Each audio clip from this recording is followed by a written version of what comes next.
who would be glad if they are made to do it. I think that there are lots of people, I sometimes use the expression that the little boy with a dirty face won't go and wash it, but if you grab him by the neck and scrub his face, he then boasts he's got the cleanest face in the gang. And I think there are many of the people in the South, and I saw many of them. My experience was that officially I was quite hated and condemned because I had expressed my views to what I thought the laws of the land were. And I got a lot of telephone messages and anonymous letters saying they agreed with me, but they couldn't tell me why or how or who they were. And those people want to be freed. But the overall picture of the politicians, no politician in the South is going to dare come out and take this position of his own volition. But if the President of the United States tells him so, he's going to fall in line. And if we can get the top executive people to take action, we'll get somewhere. Remember this now. The Supreme Court has laid down the law and said what's constitutional. Now, that's important. That's most important. It's the biggest thing that's ever happened. But it's got to be activated. It's got to be worked out, and the executive department has got to manipulate and work it and enforce it. And the legislative department should give the executive department more power to work and enforce these laws. You feel that action, then you do too, feel that action has to be taken on this level? Oh, yes, very definitely. Let me ask again, though, about the feelings of the Southern whites. How do you evaluate? If you had to give a progress report, how would you evaluate the battle you fought over this past year? In terms of Southern feelings, in terms of Northern white feelings, too. Well, I think we have seen, we've been able to see mixed emotions at this point. For instance, from a national point of view, looking all over the nation, we have had tremendous response and real genuine sympathy from many, many white persons, and naturally we've had the sympathy of Negroes, but many, many white persons of goodwill all over the nation have given moral support and a great deal of encouragement, and that has been very encouraging to us in the struggle.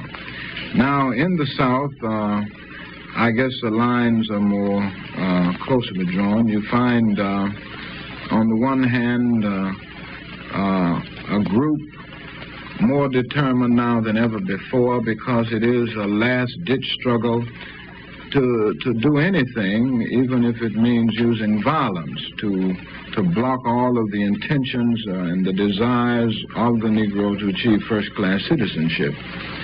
But there are also others who have expressed sympathy. There are white Southerners, even in Montgomery, who have been quite sympathetic. As Judge Warren just said, sometimes these people, because of fear, refuse to say anything about it. They stand back because of fear of economic, social, and political reprisals, but there is a silent sympathy. We have seen a great deal of that in Montgomery, so that it's two sides. There's this side where you get the negative response, the other side where you have the positive response, and I have seen both. And I think as time goes on, the negative side will get smaller and smaller, and those who are willing to be open-minded and accept the trends of the ages will grow into a majority group rather than a minority.